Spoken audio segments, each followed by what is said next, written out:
Hello friends. Well, today we will see the various shortcuts available in Excel. So, however, there are many shortcuts available in Excel which we can use as per our requirement, like Control C, Control C for copy, Control V for pasting, Control X for uh, cut, Control S for save the file. But right now here we will cover only shortcuts which are built with function keys, right? So here is the list for your reference. Please note it down if you want.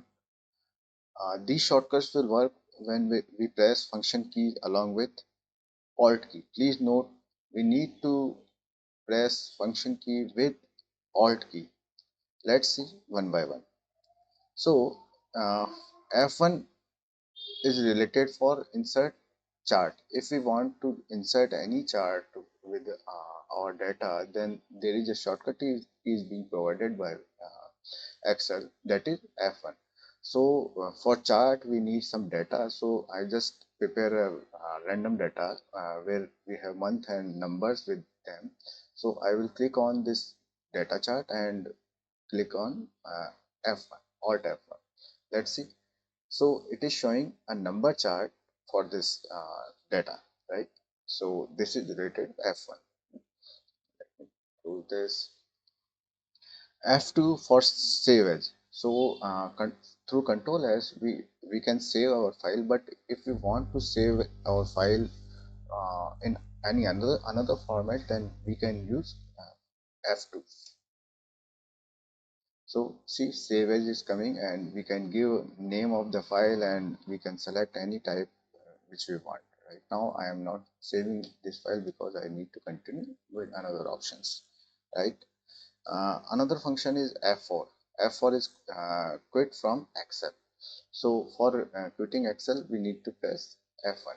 So when we click on F4, it will show a pop-up message, confirmation message for want to save your changes to our file name. If I click on save, then it will save, else on clicking cancel we will come back on our system.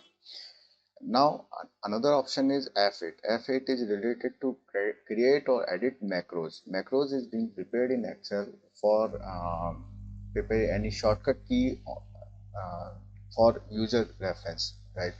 So if I press Alt F8, then system will open a macro pop-up window where we can give a macro name, and we can on clicking on create, we can create macro and it will start recording the macro accordingly. And if we have multiple macros with us, then we can see edit option, run, step into another options will be enabled in that case. Right now I'm clicking on cancel, right? Another option is F11 for VB editor open. So for Visual Basic Programming, we need if we need to open the VB, then we need to press Alt F11. Right, on pressing Alt F11, it will show Visual Basic for programming in Excel. So that's all for with this video. I hope you understand the shortcuts which are available with function keys as Alt F1 to Alt F12. So all the functions are not available in Excel, but whatever are available, I told you. If you like this video and its content, then please like and share with your friends. Also, if you have any query, then drop it that in a comment section. Thank you and bye bye.